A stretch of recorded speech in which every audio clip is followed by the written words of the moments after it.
เดี๋ยวเล่นเร็วๆหมดเราปั้นพอเลยมาที่ก่อนจะเอ็นเด็ดปั้นก้อนแบบ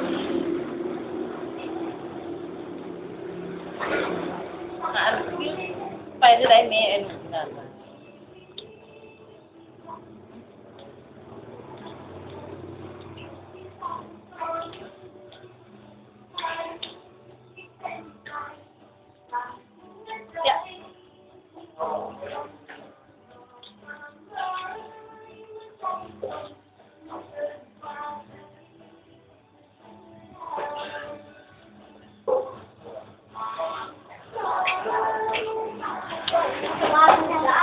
เดี๋ยว